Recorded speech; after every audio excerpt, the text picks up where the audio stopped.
Break બાદ ફરી એકવાર આપનું સ્વાગત છે। સુરત શહેરમાં પ્રેમમાં કરુણ અંજામની હચમચાવી નાખતી ઘટના બની છે। પ્રેમીમાંથી પતિ બનેલા યુવકે તીક્ષ્ણ હથિયારના ઘા ઝીકીને પ્રેમિકામાંથી પત્ની બનેલી યુવતીની નિર્મમ હત્યા કરી નાખી। પ્રેમ લગ્ન કર્યા બાદ પતિએ કેમ પોતાની જ પત્નીની હત્યા કરી એ સમજીએ।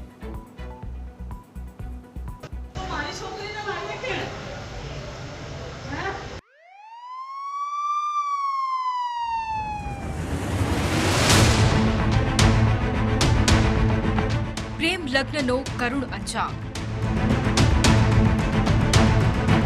પરિવાર ન માનતા કરી પત્નીની હત્યા।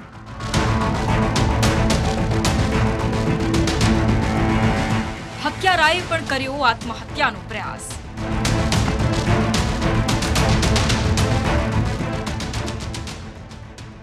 સુરતના પાલ વિસ્તારમાં આવેલી હોટલના એક રૂમમાં પતિએ ખૂની ખેલ ખેલતા પોલીસ દોડતી થઈ ગઈ હતી।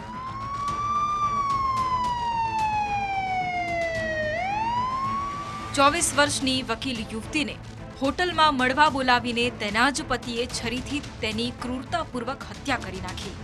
બાદમાં હત્યારો પતિ રૂમમાં જ લાશ પાસે 24 કલાક સુધી બેસી રહ્યો। જે હોટલમાં યુવતીની હત્યા કરવામાં આવી તેના સીસીટીવી ફૂટેજ પણ સામે આવ્યા। સીસીટીવીમાં જે યુવક યુવતી સાથે દેખાઈ રહ્યો છે તેમાં જે યુવતી છે તેનું નામ નિશી ચૌધરી અને યુવકનું નામ રોહિત કટકર છે। તેમના 1.5 વર્ષ પહેલા જ પ્રેમ લગ્ન થયા હતા।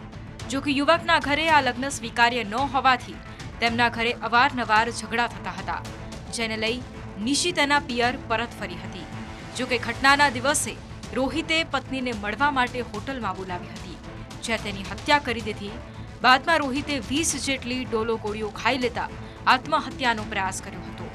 ત્યારે આ મામલે મૃતક નિશીની માતાએ ન્યૂઝ કેપિટલ સાથે વાતચીત કરી હતી। મૃતકના માતાએ દાવો કર્યો કે જો પોલીસે તાત્કાલિક કાર્યવાહી કરી હોત તો મારી દીકરી બચી જાત।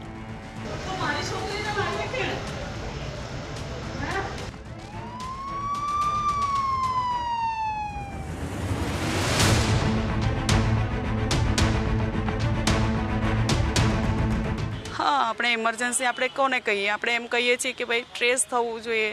લોકેશન હતી તો તમે લાઈવ લોકેશન મૂકો તો તમે ટ્રેસ કરી શકો છો। તો મા બાપ હાજર છે, કે છે, વિનંતી કરે છે, બધું કે રડી રડીને કહ્યું છે, ચિલ્લાઈને કહ્યું છે। પણ અમે જે ટાઈમે હતા પોલીસ સ્ટેશન, તો કદાચ મને એવું લાગે છે કે ઘટના બની ન હોત અથવા બનેલી હોત તો પણ કદાચ બચાવવાનો ચાન્સ બી રહેતે અને આરોપી ત્યારે જ પકડાઈ ગયો હોત એવું અમને લાગે છે। અમને તો કદાચ એવું લાગે છે કે કદાચ થતે જ નહીં, કદાચ અમે એને બચાવી શક્યા હોત।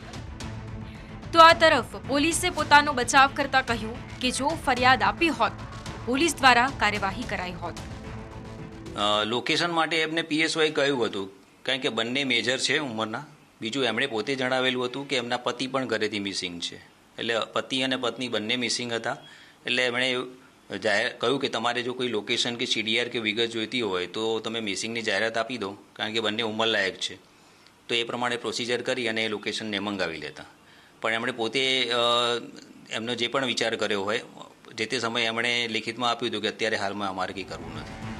તો આ તરફ નિશી ચૌધરીના મોતને લઈને પોલીસની કામગીરીને લઈને કેટલાક સવાલો ઊભા થાય છે। મૃતકની માતાએ જાણ કર્યા છતાં પણ પોલીસે આ ઘટનાને કેમ ગંભીરતાથી ન લીધી? આવી ઘટનાઓમાં આખરે પોલીસ ક્યારે આળસ મરડશે? માતાની ફરિયાદ પોલીસે કેમ ન લીધી? યુવતીની માતાના કેવા છતાં પણ પ્રાયોરિટીના ધોરણે પોલીસે લોકેશન ટ્રેસ કેમ ન કર્યું?